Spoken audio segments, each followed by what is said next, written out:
The network includes experts in climate, environmental justice, human rights, indigenous rights, heavy industry, ESG, and more, working together to address critical challenges across multiple geographies and issues.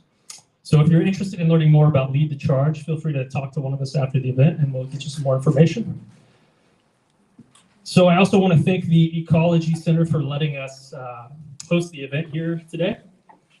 Yeah, go ahead and give them a round of applause. They provide an incredible service for the community, from the farmers markets to the seed banks. So now I'm going to hand it over to our moderator, Todd Woody. Todd Woody is a California-based environmental journalist who focuses on oceans, climate change, wildlife, water, renewable energy, and green technology issues. He currently covers climate and ocean issues at Bloomberg News in San Francisco. Woody has been a regular contributor to the New York Times, Quartz, The Atlantic, and his work has also appeared in National Geographic, the LA Times, Wired, Reuters, Yale Environment 360, and Chris. So thank you.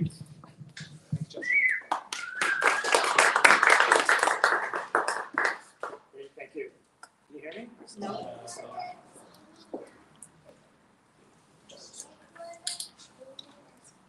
Can you hear me? Nope. No? Nope. Project. Project. All right. Just hold it closer to your mouth. Can you hear me now? Nope.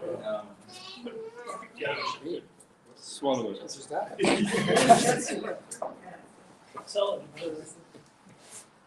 Oh, there you go. Hear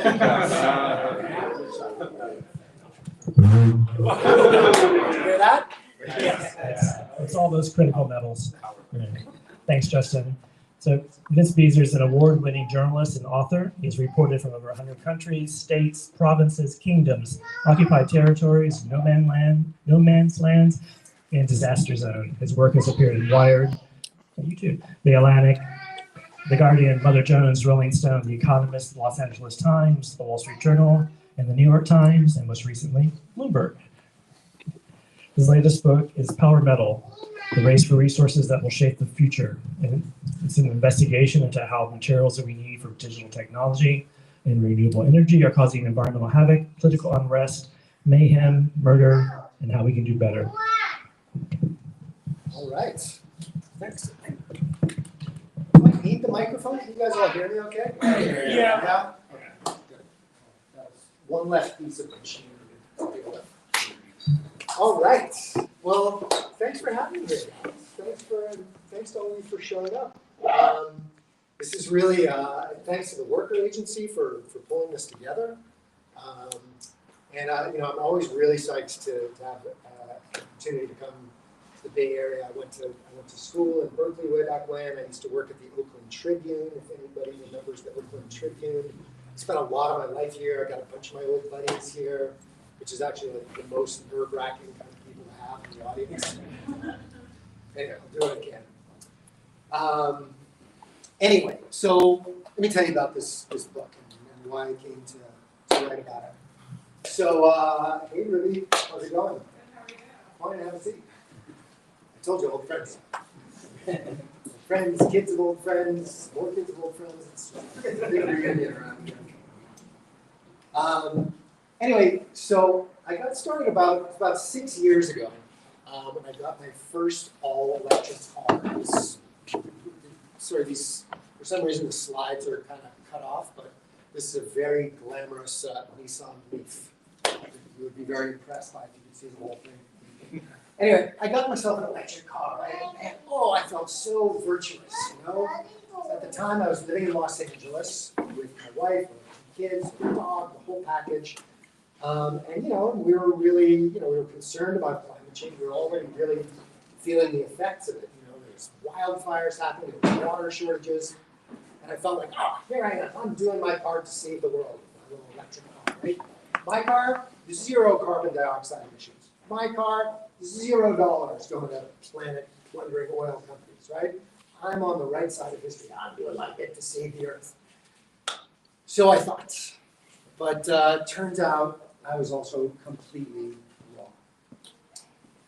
So, sad to say, as a journalist, which means it's my job to ask questions and to be curious and sort of find out about, what's kind of going on behind the scenes, right? So and I've done a lot of reporting about kind of the materials and the supply chains, the actual physical materials that go into building the stuff that make our lives possible. So I was curious about this car. Where did all the materials to actually build it come from?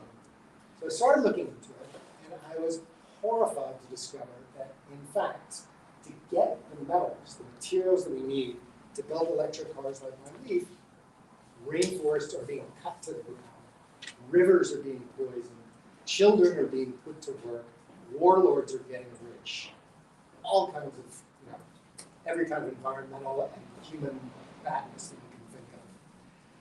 Because it turns out there's a terrible paradox involved in electric, not only electric cars, but also the machinery of renewable energy. Solar panels, wind turbines, and the electric grid that we're counting on to carry the power that they generate. And we need those things, of course, right, to stave off the catastrophes of climate change. That's the biggest threat, right?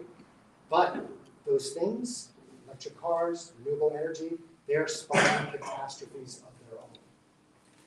And that's mainly because all those things are made out of metals. They're made with billions of tons of very specific metals. Lithium, cobalt, nickel, copper, you've probably heard of some of these things. And by the way, all of the digital and electronic gadgets that make our modern lives possible, right? Our phones, this laptop, this projector, those microphones that didn't work, they're also made with pretty much the same basket of metals. So it's really like, it's this whole collection of our digital equipment plus all the stuff that we're counting on for the renewable energy transition is causing some big, big problems. So just to kind of give you a sense, this you can't really see it all that well, but just to kind of give you a sense of the whole process of how it works. So if you think about, there should be a number 1 over here, right? So here's a wind turbine, right? Like the wind turbines up at Altamont Pass. I'm sure all of you guys have seen those when you head up to 580. Which turns out to be the oldest wind farm in America, one of the oldest in the world, which I did not know. So go Bay Area. Anyway, what happens is the way those work is wind hits the turbines, or wind hits the blades of the fans turn, and inside that thing, there's a motor made of what are called rare earth metals that converts that motion into electricity, okay? So great, now we've got electricity, but the electricity is still sitting way out in Altamont Pass or the middle of Texas or wherever your wind farm is, right? It's got to get transported, it's got to be brought to us here in the city, right? So that happens through miles and miles of electric cable, right? Through cable that's made of copper, right? Copper cables carry to transformer stations, to electrical substations, which are also built out of metal, mostly copper, which is really the metal that we use to transmit electricity. More copper carries it from there into your house, right? So then in your house, when you plug in your car, that energy flows through more copper into your electric car, into the battery of your electric car, which is made with lithium, cobalt, and nickel, as are the batteries of all your digital gadgets. And then when you step on the accelerator of your car, more copper carries it to another rare earth motor, which turns that electricity back into motion. Your wheels turn, right? So all the way from the wind turbine to your wheels turning, it's metals. Every step of the way, it's all carried on metals. And by the way, those batteries that are made with lithium, nickel, cobalt, it's not only your digital gadgets, but pretty much anything that runs without a plug today. Your cordless drill, your electric toothbrush, practically everything that we use uses the same basket of metal.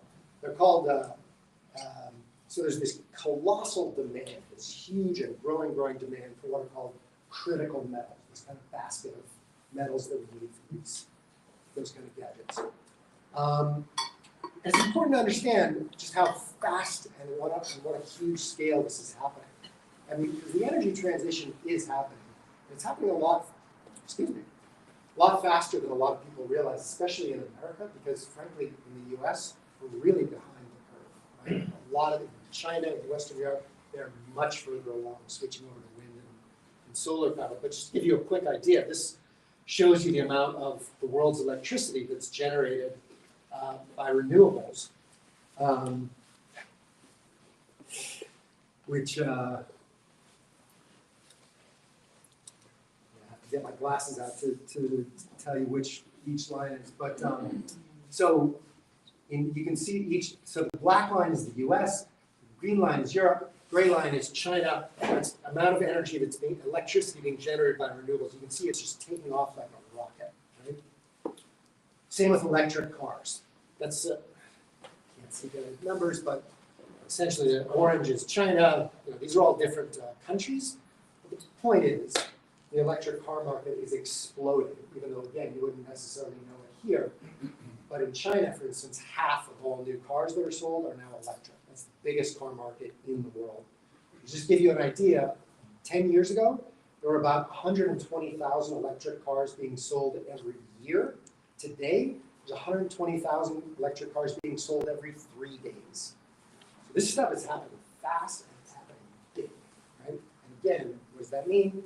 It means we need tons of metals. So those numbers are good, right? They're good in one way. We need all those electric cars. We need all that solar and wind for the climate. It's really good for the climate, but it is hell on the earth because all those metals come at a huge cost. So for instance, Indonesia has become the world's #1 producer of nickel, which is in all of the batteries that we're talking about. Just in the last few years, they've developed this enormous nickel industry, mainly to feed the electric car battery market. And as a result, they've bulldozed hundreds of square miles of rainforest to the ground to build mines and refineries. On top of destroying land, mines also suck up lots of natural resources.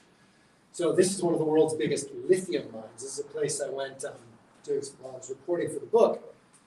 It's in the Atacama Desert of northern Chile, which Leslie knows all about.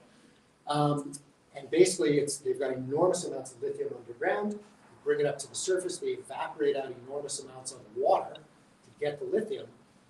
It's a desert, but there is life in that desert, just like there is in the Southern California desert here. And there's a huge concern that these lithium mines are basically drying out that desert and imperiling everything that lives there. There are lagoons there with rare flamingos. There's all kinds of different wildlife, and there's indigenous communities that have been there for 12,000 years at least. And all those things are at risk of losing the water that makes their lives possible. In some places, there's also really serious costs to human beings too. So 70%, more than 2/3 of all the world's cobalt, another battery ingredient, comes from one country, Democratic Republic of Congo, where thousands of children are working in the mines, supplying the cobalt for our batteries. So the question is, how can we pull this off, right? How can we transition to renewable energy without trashing the planet in the process? Right? 'Cause this is the conundrum. We can't just say, okay, mining's bad, no more mining. We need this stuff, right? We've got to build these things. So how can we do it? Well, so I spent a lot of time talking to, folks who are concerned about these issues, and pretty much, anytime I would speak to any environmentalists or activist types, and say, yeah, okay, I agree, right? Lithium mining in Chile, it's terrible for the desert. Okay, nickel mining in Indonesia, it's terrible for the rainforest. But what's the alternative, right? Where are we going to get this stuff? And the #1 answer, the thing that people like to say the most, is recycling, right? And that sounds great, right? Everybody likes the idea of recycling, right? And for sure, recycling is better than digging up fresh metals and starting with virgin metals and building new stuff from scratch. But like everything, recycling also has its own costs. Everything comes with cost. Everything has its own downsides, recycling included. And it turns out, especially when you're talking about recycling metal, which is what we're talking about here, it's incredibly energy intensive, right? Which means lots of carbon emissions. It spews out lots of pollution, right? If you think about how the industrial sized furnaces we need to melt down metal and reconvert it into something we can build new machines out of, a lot of pollution coming out of that. And it's often done on the backs of the poorest people in the world. So, when you drop off a phone, if you take your old phone or your old laptop or whatever and take it to the recycling bin at Best Buy or some e-waste recycling thing at your church or community center or whatever, it is very unlikely that that gadget is going to be recycled in this country. Much more likely, almost certainly, it's instead going to be loaded on a truck and driven somewhere to a port, where it's going to be loaded onto a diesel-burning cargo ship to be sent thousands of miles across the ocean, spewing, carbon and pollutants the whole way, and good chance it's going to wind up somewhere in the developing world, somewhere like Lagos, Nigeria, which is another place that I went when I was reporting for this book. This is where I met these three guys. You can't see them too well, but these are three waste pickers, as they're called. These are guys who literally go through the trash, scrounging around looking for bits of old electronics. This is a circuit board in this guy's hand. I don't know where you can see it, but it's a circuit board from a laptop. All of your gadgets have something like that in them. And those things are very recyclable, those circuit boards, because they've got little bits of metal. So there are thousands and thousands of people all across Lagos who are sitting around all day, every day, cracking open old cell phones, old laptops, pulling out the little bits of copper and nickel, and a little bit of gold in there, other valuable metals. They're doing it with laptops too, same kind of thing. And in a lot of ways, this is great, right? This is recycling, and it does mean that that's trash that is not going to end up just dumped in a landfill somewhere. It does reduce the need for mining fresh water, because it does get those metals back into circulation, and it creates jobs, lots of jobs. This doesn't only happen in Nigeria, not at all. Basically, all over the developing world, you'll find very similar industries and people doing this kind of scrap recycling.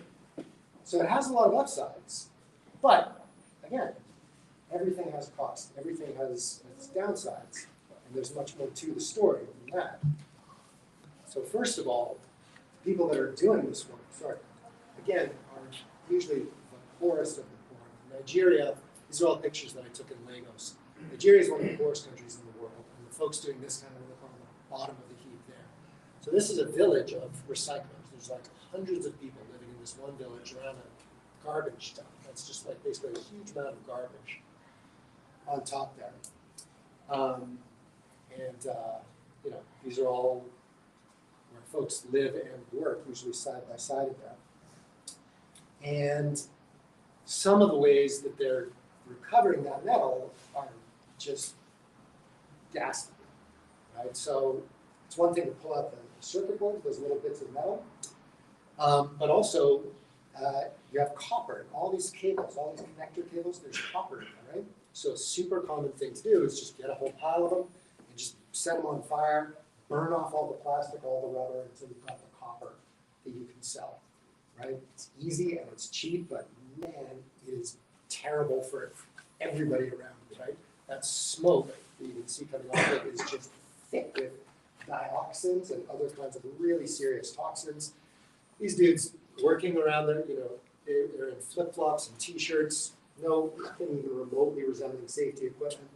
And by the way, they're right in the middle of this whole village. This is that big pile of garbage that you saw in the last thing. This is at the base of it. So all those folks are living right around, just breathing in this smoke, and these fires are going 24/7. So that's all happening. All the plastic, right? All the plastic housing, the plastic bits of your phones, your computers, whatever, that all just gets dumped. The batteries, which are very hard to recycle, also usually just get thrown into a dump where they leak toxic chemicals into the groundwater, into the earth. In a nutshell, it's an environmental nightmare. And again, this is not just happening, this is just one site like this in Lagos. There's at least half a dozen places like this just in Lagos, and there's places just like this in Delhi, in Mexico City, in Jakarta, in millions of people doing this kind of work. So, recycling, again, on balance, it's a good thing. It's better. It's easier on the planet than digging up fresh metals. But man, we've got to do more to find better ways to do that. We've got to make the jobs of these folks easier, safer, more lucrative. It's got to be a part of it. So are you fact checking me? Like, No spoiler alert, I haven't read the last chapter. okay, there's. I thought you were about to like, that's not what you say here. Anyway, like I said, having friends in the audience, that's the worst. So yeah, so we think of recycling, like recycling is always the thing that pops to mind right away. We hear it a lot. We tend to think of it as the best alternative to using fresh virgin materials. But in fact, it's one of the worst, right? Recycling is about the most difficult, the most energy intensive way to get further use on practically any given product, right? If you think about it like a glass bottle, right? We all recycle glass bottles. So if you recycle a glass bottle, what does that mean? It means somebody's got to collect it, it's got to be sorted out, it's got to be crushed down, melted down, molded, cooled, packed, shipped, like this whole industrial process to recycle that bottle. It takes a lot of energy, a lot of time, a lot of expense.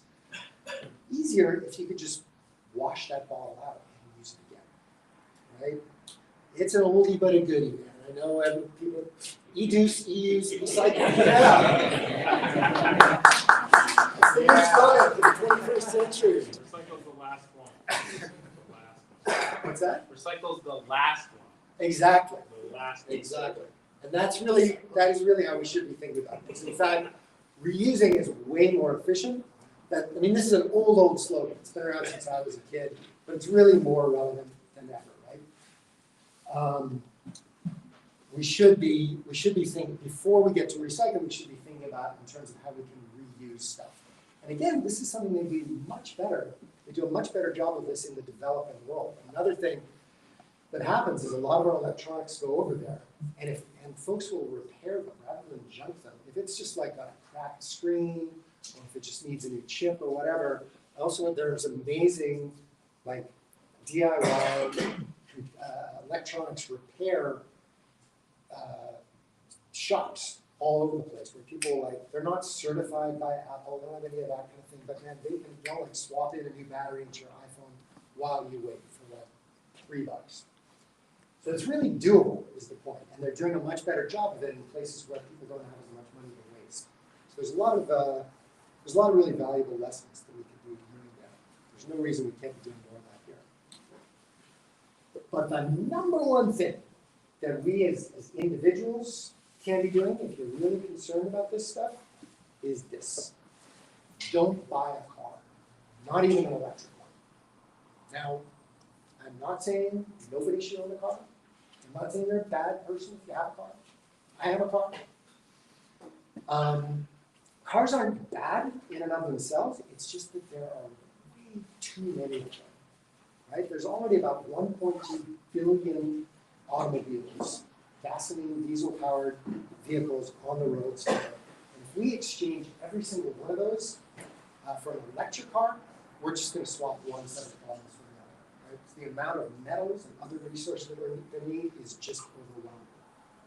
So if we can reduce demand for cars, if we can have fewer cars, that will do more than any other single thing to reduce the demand for these metals that we're talking about, and it'll also reduce the amount of energy we need, right? Because those things run on electricity. If you don't need to power up quite so many cars, you don't need to build quite so many windmills, quite so many solar farms. If we could reduce car ownership by just 10%, it would save us digging up millions of tons of metals every year. So a really crucial part of the whole figuring out a solution to this whole paradox of electric cars and renewable energy is figuring out ways to build our cities and to live our lives in ways that don't require you to own a car. And I can tell you from personal experience, this is totally doable. Like I said, I used to live in Los Angeles, right? Mom, dad, 2 kids, dog, cat, whole 9 yards, 2 cars, of course, because we needed 2 cars to get around in LA. And then a few years ago, we moved to Vancouver, Canada, my hometown. And immediately, we dropped one of those cars. We now only have 1 car. Why? Because Vancouver has really put a lot of time and energy and effort into building out a bicycle network, into making neighborhoods more walkable, into boosting public transit, stuff that I know Berkeley is also doing, San Francisco even to some extent. But the bottom line is, it's way easier to get around in Vancouver than it used to be without a car, and we just don't need that car anymore. And so not only is that like nice for the planet and good for my, guilty environmental soul, I gotta tell you, like only having one car instead of two, only having to insure and park and maintain one car, man, that's a quality of life upgrade for me. It's like way less expense, way less hassle. It's a plus.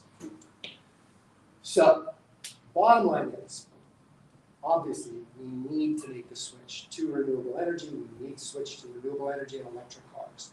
That switch is not going to be painless. It will entail costs. And the choices that we make now about where and how we get the metals, the materials for that switch, how much of them we really need are super important. Every single one of them, every one of those choices will entail a cost. Nothing comes for free. But some will cost much more than others. But the good news is we're just at the beginning of this transition, right? We're still in really early days. And if we're careful and if we're thoughtful, we can pull off this energy transition without repeating the worst mistakes of the last one. Thanks for listening.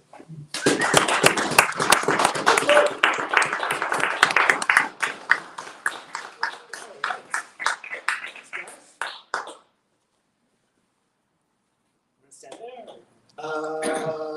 I'll come sit down so I don't feel like I'm towering over you. Can we turn off the screen and turn on the lights? Yeah, let's do it. Sure, works for me. On the screen. Do you want to talk first, or should we have questions, or? I'd say I've got a few questions for you. So just this past week, China announced it was going to restrict exports of 4 critical minerals to the U.S. and also prevent any other country from transshipping them to the U.S. As we all know, China is the #1 producer, refiner of critical metals. My question is, are critical metals, the oil of the 21st century, subject to embargoes, geopolitical maneuverings, wars, all that kind of thing? Yes, the answer is 100% yes. Can you guys all hear us okay? Yeah. Yeah, so this is a super important point, which I didn't get into. I talk about it in the book a lot, which is like you said, that all these metals that we're talking about, every single one of them, lithium, copper, nickel, all of them, China dominates the supply chain for all of them, which means that they have a huge geopolitical leverage. And just in the last week, for the second time, they've actually started to flex those muscles. They cut off exports of these 4 metals that we need for semiconductors and also for some types of batteries. And it's really like, that's a warning shot. Like those specific metals are going to hurt, but are not going to like cripple the economy or the energy transition. But the implication is very clear. Like what they are saying is, we can cut you guys off just like the OPEC nations did in the 70s. And if they do that, it would really be catastrophic for the US, for the whole Western world, for the energy transition across the board. And it's a huge issue. It's one of the reasons, it's something that like the Pentagon is very, very aware of, because also a lot of these metals are used in military technologies. These same metals, rare earths. You need rare earths for advanced fighter jets. You need all kinds of these metals also have military applications. So there's been a real push in the last few years, basically since 2010, when China pulled the same stunt on Japan. They cut off exports of rare earths to Japan. And that sort of like made the whole world kind of sit up and take notice. But there's been a real push to try to find sources of these metals outside of China.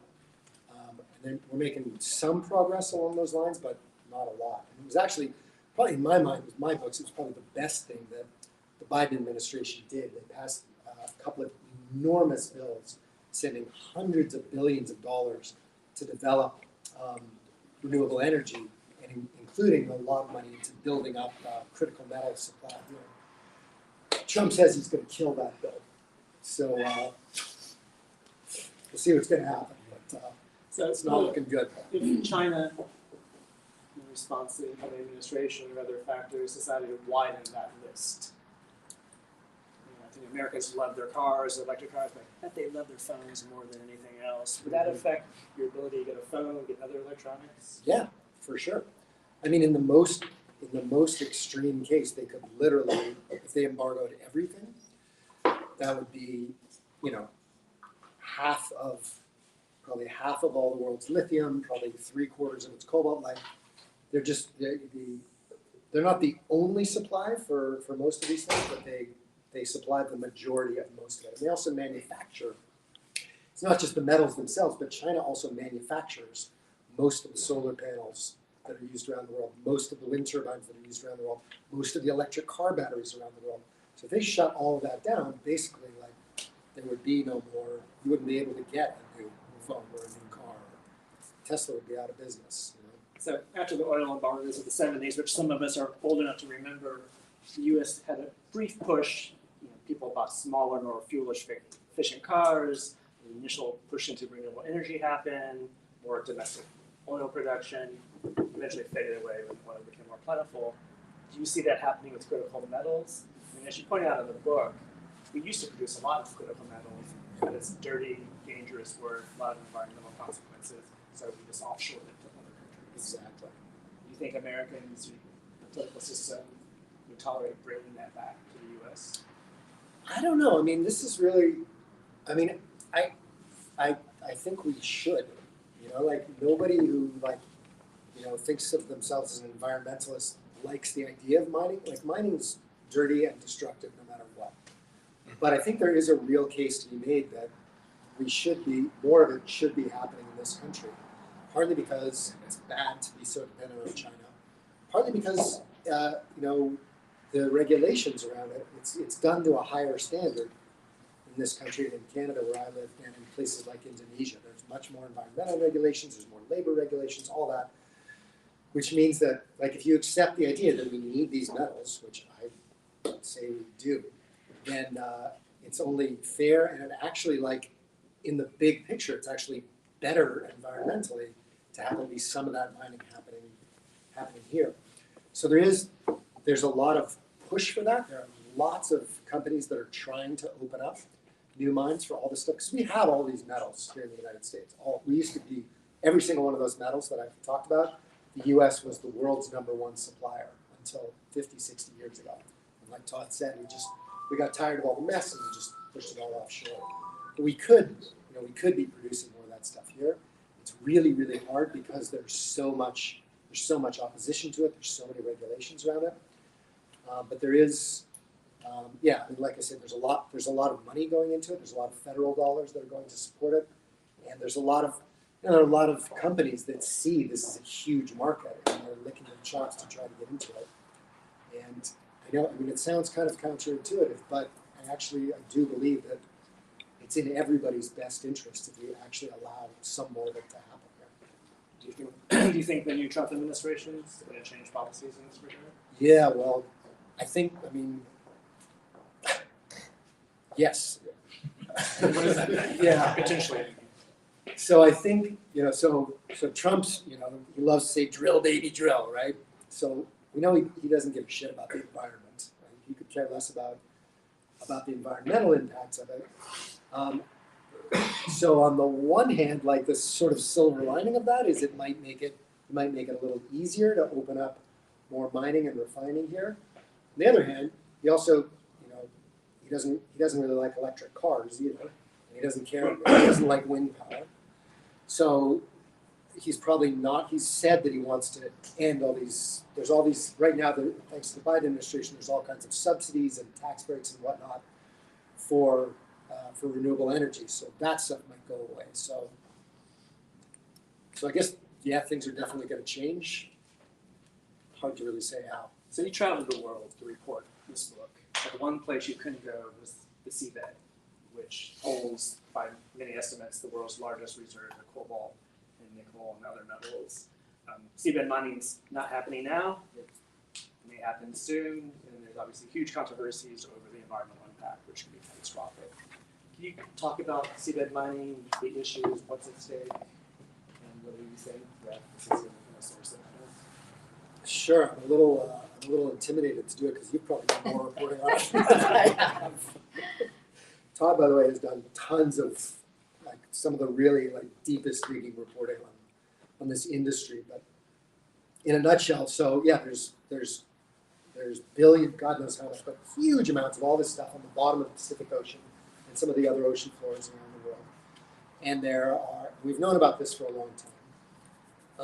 So there are a whole bunch of companies and governments that are just licking their chops, wanting to get down there and basically strip mine the ocean floor. They've already sent test robots down, which is basically like, imagine like a bulldozer-sized thing just crawling along the bottom of the ocean floor, tearing up these little rocks, basically these nodules, and sending them up to the surface.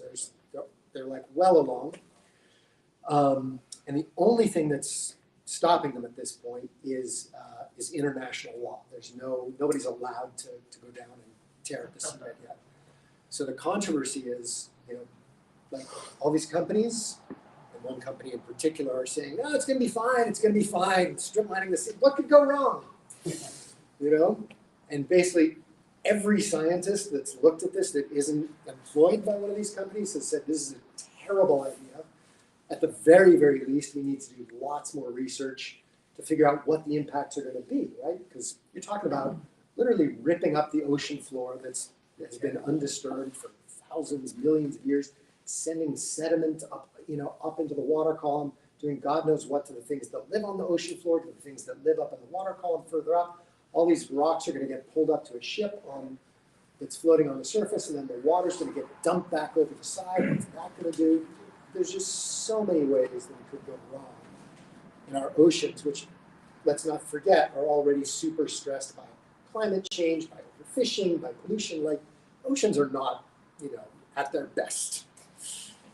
So, but nonetheless, there's this big push on to convince, it's basically like this UN-connected agency, this obscure little agency has the power to say yes or no to seabed mining, and they've been kind of dragging their feet on it for a while, and they're supposed to come up with a decision next year, right? Like in the next few months.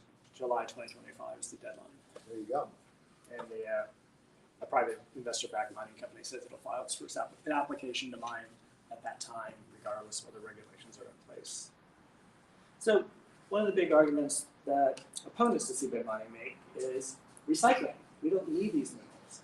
As you go to great lengths as a book to show, that's not really the case, at least now. I mean, maybe someday there'll be enough recycled batteries to balance it out. What's a better argument against seabed mining? I think the Because best. proponents of seabed mining argue this can help replace terrestrial mining. Right. You won't have the environmental consequences, you won't have the social consequences, Right. no child labor on the seabed. Right. No child labor, no indigenous communities being displaced, yeah. It's a really compelling pitch. I think the best argument is just like, if we mess up the oceans as badly as we've messed up the atmosphere, we're all dead. And it's possible that we can figure out a way to do it that isn't massively disruptive, that doesn't cause catastrophic damage. That's possible, but I don't think we're going to figure that out for a long time. And it may be that the only way we figure that out is by actually doing it, and then it might be too late. So I think my feeling is just like, we're already so far gone. Why roll the dice on yet another potentially catastrophically destructive method, when we don't need it? There's a lot of damage being caused by the ways that we're getting these metals on land, but it's kind of the devil that we know, at least, as opposed to messing with the oceans where we just don't know what's going to happen. As you What point do you out, think is the best counter argument? it's not my place to say. I report on it. Oh, right. Investigators, people You're like that. a Yeah. neutral journalist. You have to do it. Of course I can. I think the argument, I've read probably every scientific paper that's come out on deep sea life. And the uncontrovertible fact is we don't know. 90% of species are new to science. All but 8% of the 50 species that have been discovered, only 8% have been identified. So we don't know what would be lost before it's lost. and these little nodules they grow about a centimeter every million years. So this is on vast geological timescales, and the nodules also happen to be home to 50% of the large species in this one area of the Pacific that's targeted for mining. As we found out, a lot of these species are valuable for other ways, for medicine and things like that. So it would be destroying a huge swath of the ocean without, we don't know the long-term consequences. And I think another point is battery chemistries are changing. I mean, this whole thing is predicated on our current lithium-ion, cobalt, nickel batteries. But Bloomberg reported today that battery prices fell in 2024 in part because there's already a shift to a chemistry called lithium iron phosphate. It uses lithium, but it doesn't use cobalt and nickel, so it really reduces critical metals that are needed. By the time these mining contracts are for 30 years, I bet even within 5 years, lithium-ion batteries are not going to be the dominant battery chemistry. And at least from the company that's really pushing this, it's an investor-owned company. They're in it for the money. The other factor is China has the most mining areas, rights to mining areas right now in other countries. So once the door is open, once that first license is issued, there's going to be a rush to get in, lock the stuff up. History shows what happens when we rush in to do stuff without knowing the environmental consequences. It's never good. So it's, you end on a hopeful note in the book. You sort of sketch out this world that doesn't exist yet, at least in this country. And I'm sort of like, so what can we do? I mean, you said don't buy a car if you can, but the reality is, for the vast majority of Americans, they have to have a car. They don't live in cities or areas like the Bay Area that has some decent public transport. Is it just hanging on to your things longer? Is it not tempted to buy the iPhone 16, keep the iPhone 12 for another couple of years? Yeah, I mean, that's definitely one of them, right? Like not buying, you keeping your gadgets as long as you can, getting them repaired rather than getting a new one. There's a great outfit that I talk about in the book too called, it's a whole movement called the Right to Repair movement. So the idea there is, I'm sure everybody here's had this experience, right? Like your phone breaks or your dust buster breaks or whatever, and you take it back to Best Buy or whatever, and usually what they tell you is, it's not worth repairing, you might as well toss it and get a new one. That's these things are really hard to repair, but that's not by accident. That's deliberate corporate strategy. They've deliberately designed these things to make them difficult to repair, so that you'll be, so you have incentive to go and get new ones. But there's this there's this thing called the Right to Repair movement, and it's really being spearheaded by these guys in San Luis Obispo called iFixit. And they have been pushing for years, trying to get laws passed to basically force manufacturers to make their gadgets easier to repair. And actually, just in the last year or two, they've finally started to notch up some real wins. In fact, I think California was one of them. California just passed a Right to Repair law. I don't remember the specifics, but basically the idea is like going forward, Apple, John Deere, like if you make an electronic gadget, you have to make it easier for people to get the information they need to fix it. You've got to make spare parts available, you have to make tools available. This is a really insidious one. I don't know if anybody here ever tried to open a laptop, like an Apple laptop? Yeah, and you couldn't, right? Because you need those special. Yeah, or it broke it. Yeah, because they're designed not to be opened. First of all, you can't use a regular screwdriver. You got to get these Apple-specific screwdrivers to even fit in there. And then, half the time you're going to break the thing because it is designed not to be fixed. Everything's glued into place. It's like literally deliberately designed to be difficult to fix. Anyway, so supporting the Right to Repair is good. Reusing stuff is good.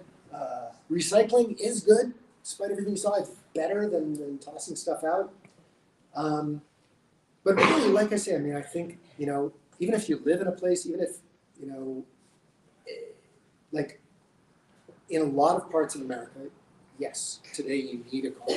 That doesn't have to be the case, right? There are a lot of things that are pretty actually easy to do, that are cheap and easy to do to make cities more accessible to bicycles, to pedestrians. New York City, for God's sake, right? If there was ever a place that was hostile to pedestrians, it's New York City, and they have put in miles and miles of bike paths. They shut down part of Broadway, right? The main. Any of you guys have been to Times Square in the last few years? You've seen like they've cut it off. Like there's no cars in Times Square anymore. And that's, that was just basically because they had a transit czar in place under when Mike Bloomberg was mayor, who just said like, we're going to do this. And all it took was painting a few lines here and there. And all of a sudden the city's way more accessible by foot. So supporting those kinds of ideas and initiatives, it just makes it easier. Like even if maybe you personally need a car, but if you can make it so that somebody else who's maybe living close to the center of the city doesn't need a car, just do anything you can to just bring down the number of cars. That's really crucial. Because cars, when we're talking about all this demand for critical metals, yeah, we need them for solar panels, we need them for wind turbines, we need them for electronic gadgets. But the number one thing that we need these metals for by far is cars. That's the biggest consumer of all these metals that we're talking about. So if we can take a bite out of that, that's the best thing we can do. It's back to the repair issue. Had a MacBook Air that I got when we were both at Participant Media back in 2014, a few years ago, took it in for a battery replacement. Said, okay, this is the last time because it's now officially obsolete and we will not touch it anymore. I said, okay, got the battery, used it for another 3 or 4 years until it finally died. But that's sort of the way the system is set up. Work. Yeah. Are there any countries, states, regions in the world that you think are leading the way, or they're sort of a model for policies you get at what you're writing in the book as far as solutions? Yeah, well, I hate to say it, but China. So China is miles ahead of us on all this stuff. I mean, they're, not only do they manufacture all this stuff, but they deploy way more of it. They've got much more, all kinds of renewable energy than we do. They've got way more. Public transit system there is amazing. Japan too also has, and Japan also is a great place for bicycles. In Tokyo, 25% of all trips in Tokyo are made by bicycle. So this is something to really think about because we have this idea like, oh, it's impossible to live in a modern city without a car. You don't get any more modern than Tokyo. That's like, 10, 15 million people. When you go to Tokyo, and yeah, there's lots of cars all over the place, there's also tons of bicycles. So it goes to show you that it can be done. But anyway, China is far and away the world leader in terms of renewable energy. In terms of like sort of making cities more amenable to non-cars. Western Europe, all over the place. Places like Copenhagen, Amsterdam are really famous for this, but also Paris, London. Still, pretty much all the big cities in Western Europe are doing a lot to move in this direction. What about policies to reduce demand for critical metals? Repair policies, reuse. So again, Western Europe, the European Union, they're several steps ahead of us on that. They passed some right to repair laws. The right to repair laws are much stronger there. There's also a thing called extended producer responsibility. Anybody heard of this super wonky term? Yes, one wonk is nodding in the background there. Anyway, this is an idea that, again, is really big in Western Europe and especially in China, which basically says, like, if you manufacture a car or a laptop or a vacuum cleaner, it's on you to make sure that thing gets recycled. So that can mean, like, you have to pay into a fund that helps pay for the recycling, or you, the company, are legally obligated to find out what happens to recollect that thing at the end of its life and do something with it. It barely exists in this country. I think maybe to a super limited extent. But it happens in China. Like all the electric car manufacturers are required to know what happens to their car batteries at the end of their lives and deal with them. Which is why China has a much higher recycling rate than we do. And that's another thing. That's another thing that there's no reason we can't be doing it in this country, but it just takes people pushing for it. One last question. I'll pass the mic to the audience. But the oil shocks just affected every aspect of life in the U.S. in the 70s and caused changes. I think most people in the U.S. at least are not aware of the critical metals, even though they use them from the moment they wake up to the moment they go to bed. Would it take a critical metal shock to sort of change the conversation, to change awareness? Or if not, how do you raise awareness? I think the best thing is to buy my book. Tell everybody about it. No, but I really and truly, I think conscious, like awareness is part of it, right? Like, because it's part and parcel of like this whole movement, that's been happening the last couple of decades about like, well, where does our food come from? Where does our, like this, what goes into making all this stuff, like blood diamonds, right? Where do our diamonds come from? Like, these are things that people didn't used to think about, and, that activists, media, culture folks have really managed to highlight, to bring a lot more attention to, right? So like, food especially, right? Like we all know about how, terrible factory farms are and all that kind of stuff. We've heard about blood diamonds, stuff like that. With metals, it's harder because we're sort of at one remove, right? None of us is buying like tons of lithium, I don't think. I'm not asking about your personal businesses. But we buy the product from the people who buy the metal. So we're sort of, it's a little harder to get that consciousness out there, but I do think, it's part of why I wrote the book, is trying to get folks to realize it more. And I think it's pretty unlikely that we'll like have a total embargo on all these metals like there was in the 70s. But I do think China, especially like if Trump really ratchets up a trade war with China, the price of all these things is going to go up really fast. And that will get people's attention in a big way. Questions?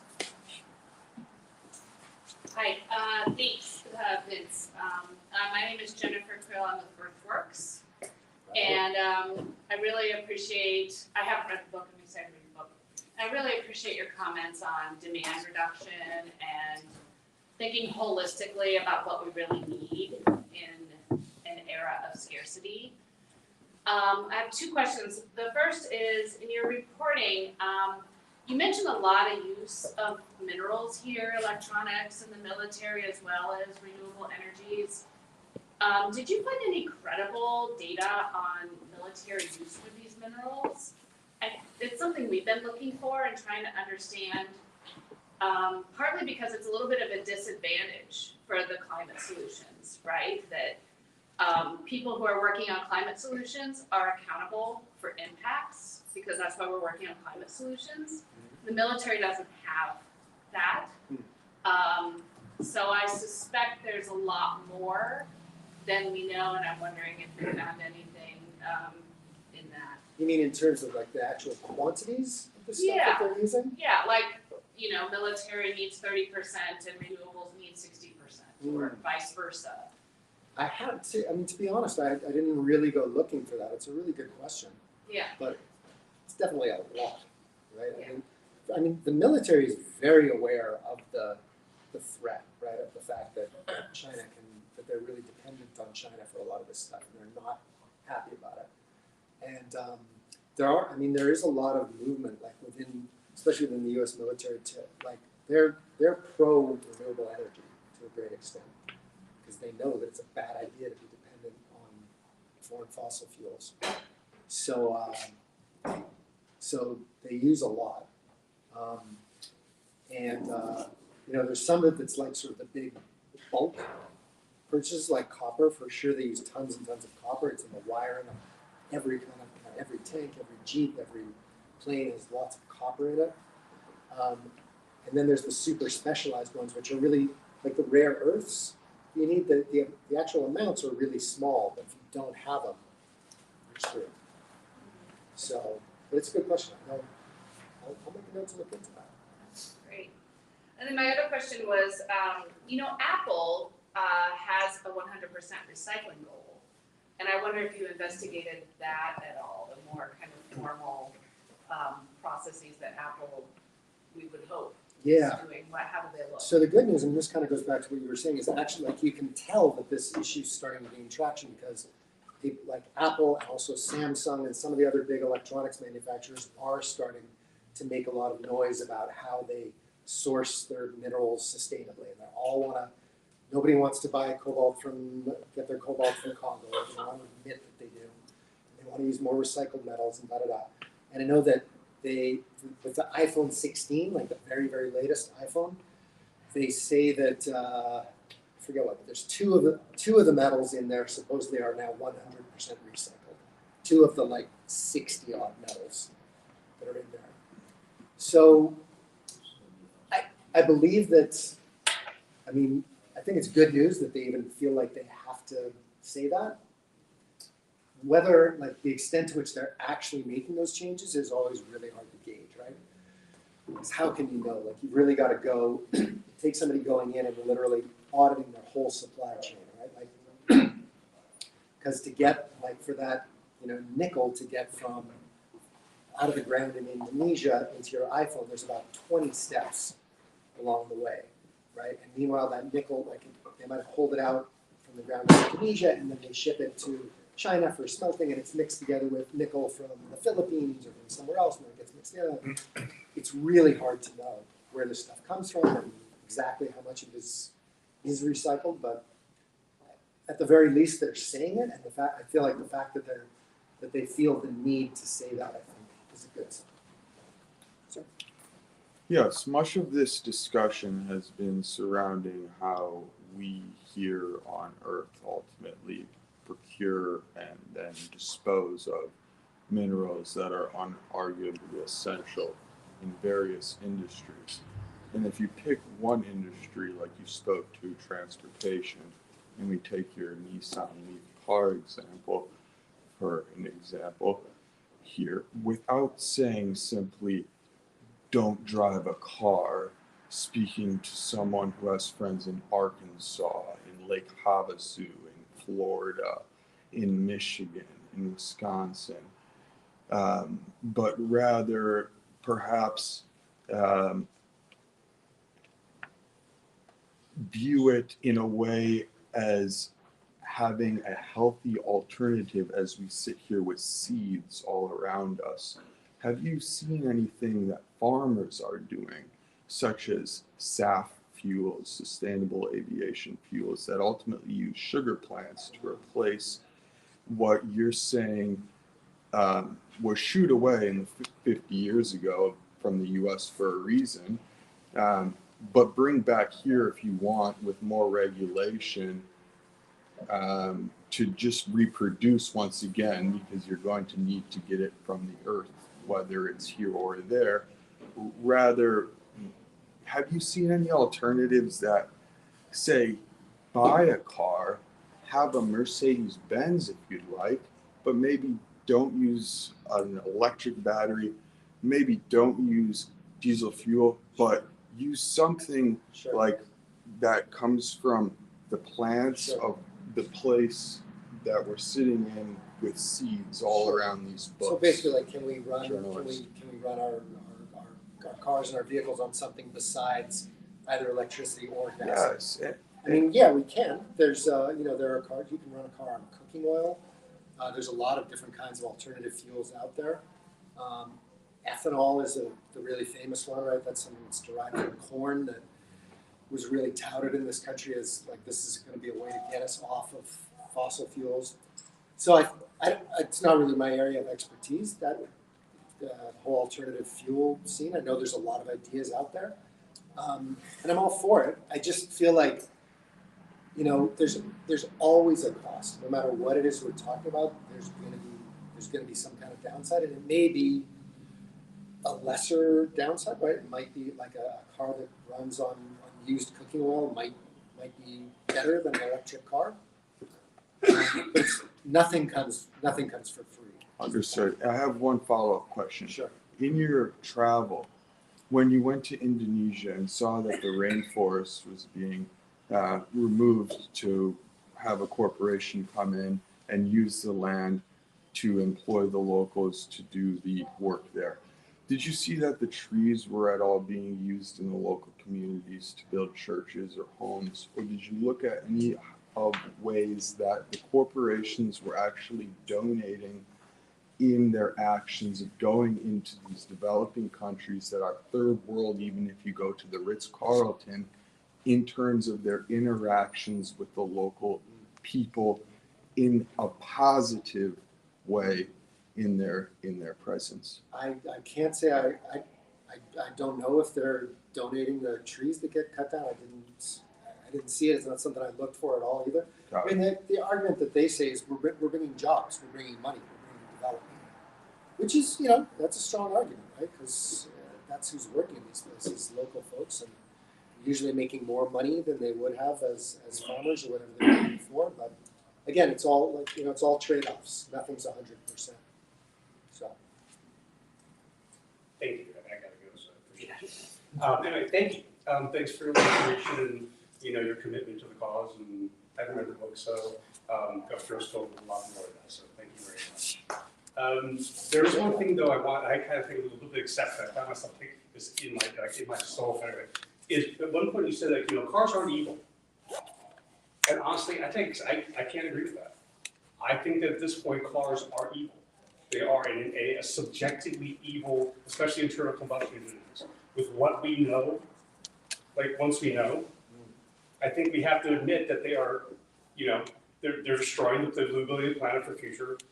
They're weapons of mass consumption. And, you know, I think there's two words I didn't hear you say during the presentation. But I don't think we can talk about these issues without using the words overconsumption and militarism. Because one feeds the other. And if you're driving an internal combustion engine using gasoline on a daily basis, then we are complicit in the destruction of this planet and its lack of habitability. So going to electric is one thing, right? That's one definite, you know, you at least have options in generation and energy providing.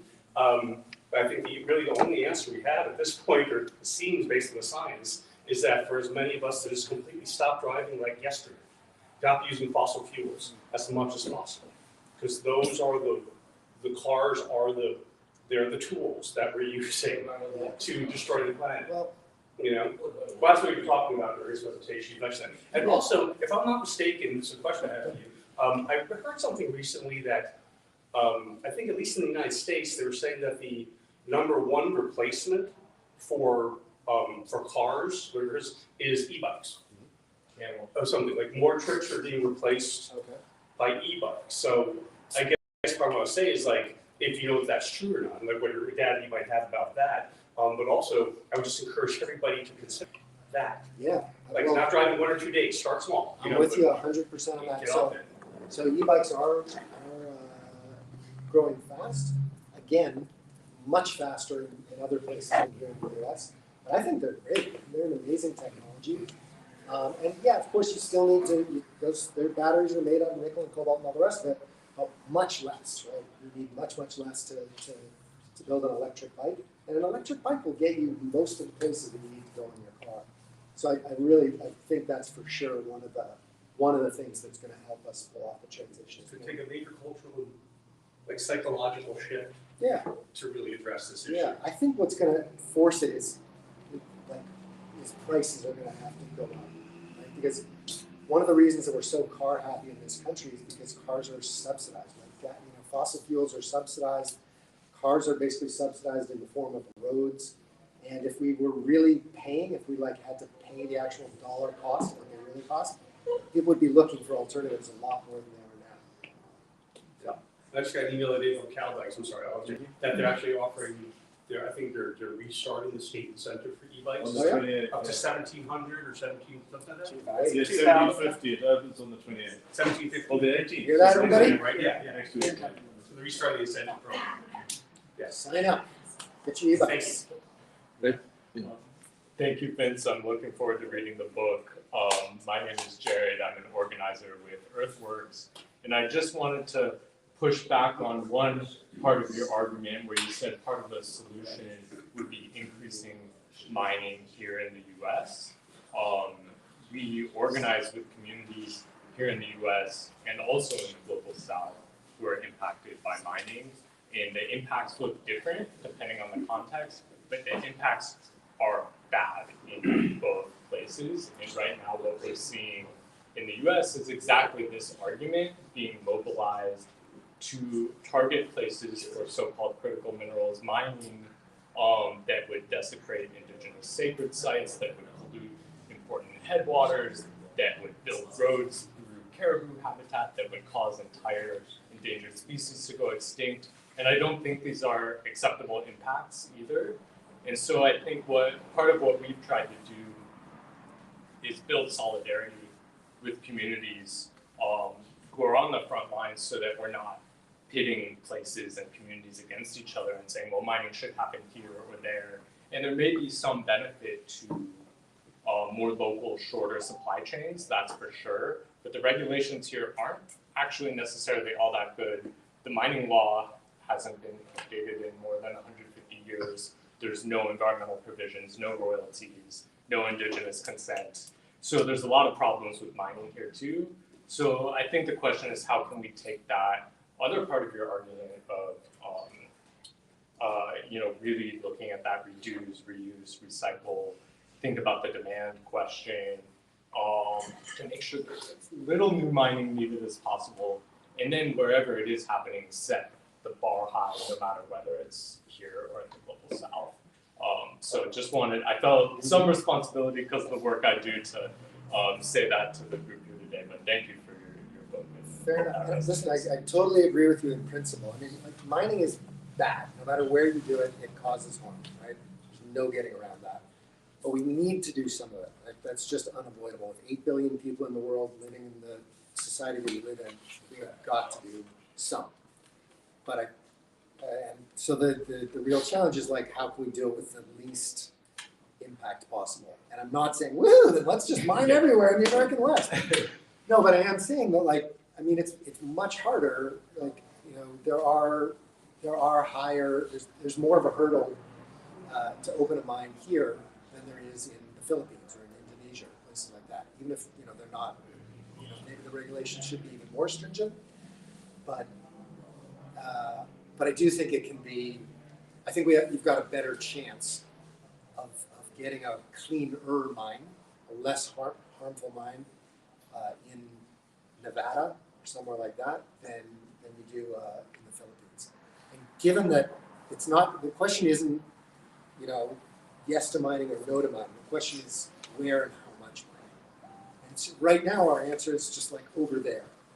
Just not in my backyard, not here, not in California, wherever else I don't care.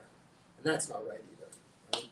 So that's my point. Not that we should just throw the floodgates open, but that in the name of equity and in the name of, you know, minimizing damage, I do think that, you know, we should be open to it to a certain extent. See, I haven't convinced you, but that's I think okay. the people we work with in Nevada would disagree who are For dealing sure. with For perpetual sure. pollution of their watersheds. But yes, let's talk more. Yeah, I'll just follow up on that and say, the same choir here. It's not actually our backyards. It is the backyards of the global south, because these are indigenous communities, and you know, the concept of self-determination and free, prior, and informed consent and standards that incorporate that, so that we're not trampling on the rights of communities anywhere or creatures that do not have the, you know, ability to articulate that, deep seabed or wherever. And I'm wondering if so just agreeing with Jared and noting that the backyard is not actually my backyard in Berkeley. It is the backyard of people whose lands have been stolen and whose lands we're occupying. And that is just a fundamental difference between, like, we're not onshoring it onto the lands of people who are driving the Teslas. That's true, but can I also just say, like, I live in Canada. I'm not, you know, I'm a little more up to speed on what's going on in Canada. And in Canada, there are a bunch of mines. There's a rare earth mine that they just opened up in the Yukon that is largely, I think it's like 50% owned by the local indigenous communities, and almost all the folks working there are local indigenous folks. So it's not always the case that the indigenous peoples are against them. Sometimes they're all for it because they want the jobs, they want the money. That's where self-determination comes in. And so I was wondering if you had encountered, I think, examples like that, and places where community benefit agreements and good neighbor agreements, et cetera, are being forged, that could perhaps occupy that space of, like, here are the places where there's gonna have to be some more mining, here are the conditions, and then we're gonna try for that shift. Did you come up, I mean, did you evaluate some of the systems out there like Irma or others that are setting out that blueprint for what more responsible mining might look like where it does happen? Yeah, some. I definitely talked to the Irma folks. So Irma is a new-ish outfit that's sort of trying to like give not a clean bill of health, but they like it's a nonprofit. It's based here in the States, and the idea is they go around to different mines and they assess them on their environmental credentials and their labor standards and like all the bad things that mines do, or how they sort of give you a report card on it.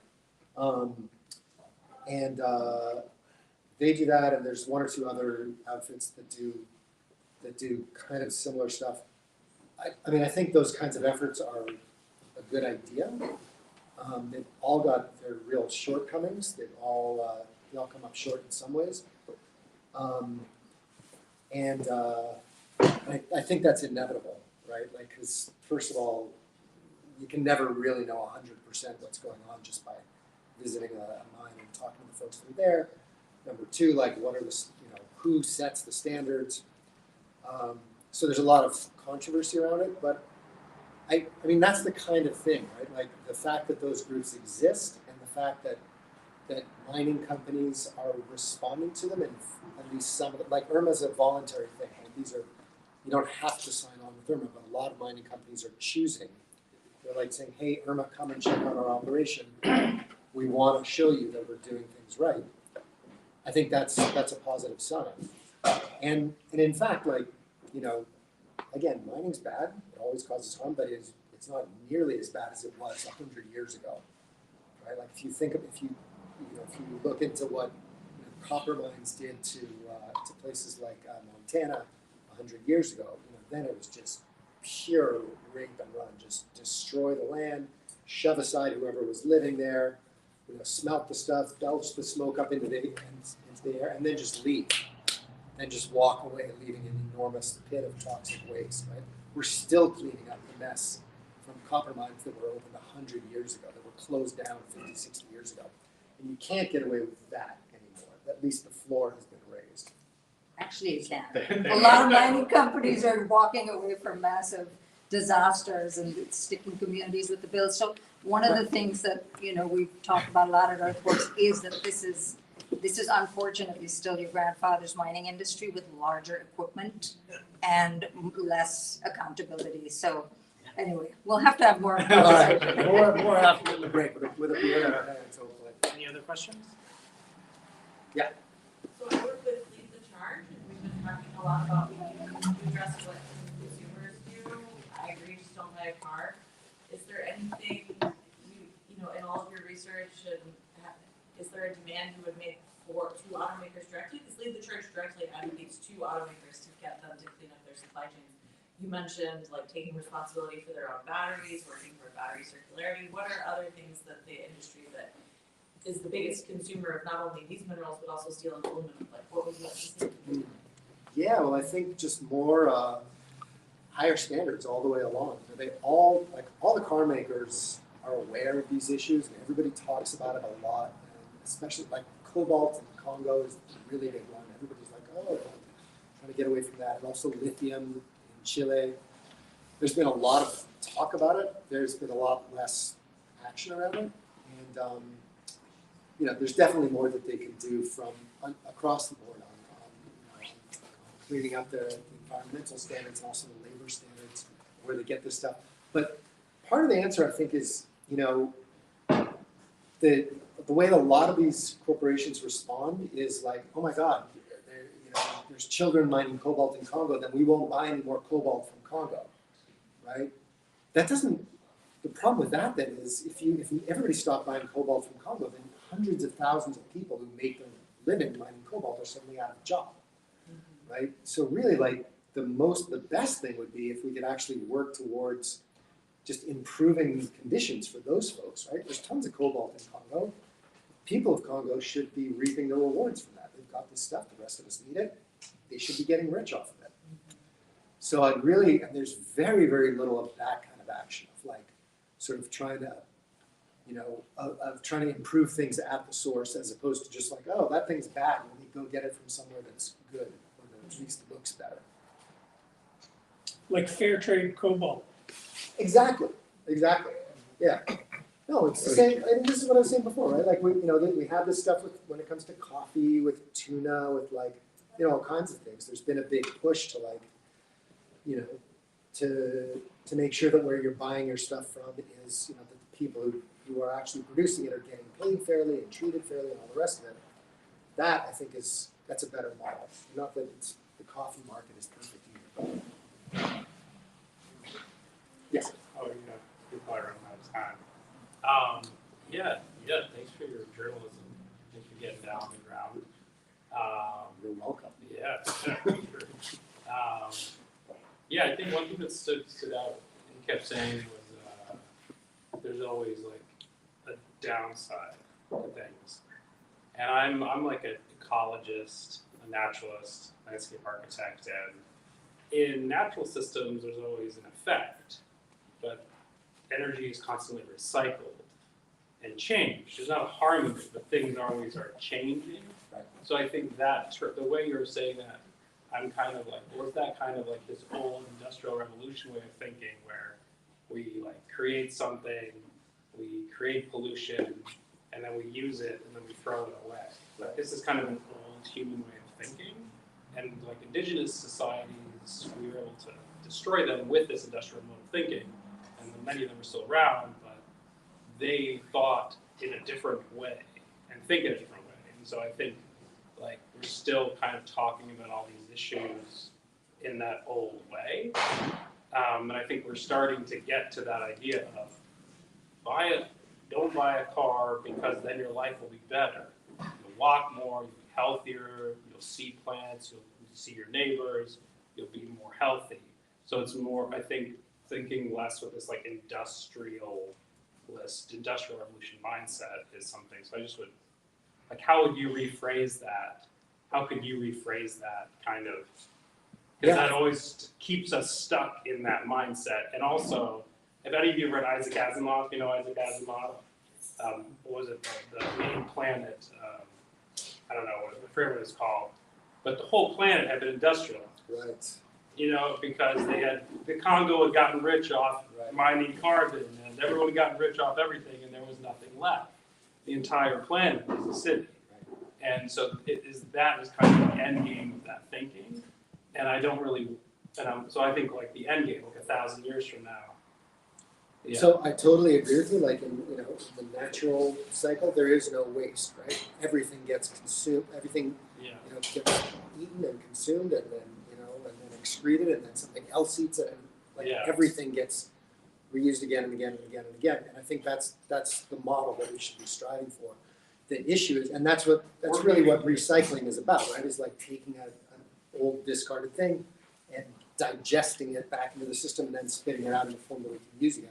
The big problem is it's not profitable. That's another big problem, is that recycling, by and large, it's almost impossible to make money at it for many forms of recycling. Yeah. And I don't think that's going to change. So I think part of it is that the free market is not going to get us there. It's going to require government intervention. You've got to have government supports, tax credits, breaks, whatever, to support things to support industries like recycling, like repair, like reuse, so that much more of the economy is based on things like repair and refurbishing and recycling. Mm-hmm. And that's not, those things just aren't profitable. That is how a lot of life activities or throwaways spend a lot of time patching your walls and fixing things. Yeah. So if we could there used to be a lot more people doing repair work in this country, and it stopped. It stopped because it's not profitable anymore, because it's so cheap to buy stuff new. And that's sort of global capitalism at work. And we can't just rely on that to happen by itself. It's going to require government action. Vince, is it possible to purchase copies of Power Metal this evening? What a great question, right? But I just wanted to be sure, because the holidays are coming up. I'm thinking it would make a great gift. What a great note to end on. Sure, is it possible? You guys have a bunch of copies here. There's some free copies, but everyone should buy one for your family and friends over the holidays. Sounds There you like. go. Oh, there you go. There you go. So I think you guys, they're wonderful folks at the Worker Agency have provided a bunch of free copies. Free copies. Free copies. We have additional ones that we'll sell. Yeah. If you want me to sign them, I'll be happy to do that. If you want it, they're available wherever you buy books. Amazon, Paid Powell's. for mine. I'm pretty cool. All I had to do was wait. No, but it's because you support independent journalism. And I'm gonna recycle it too. Well, thank you everyone for coming. Yeah, thanks a lot, guys.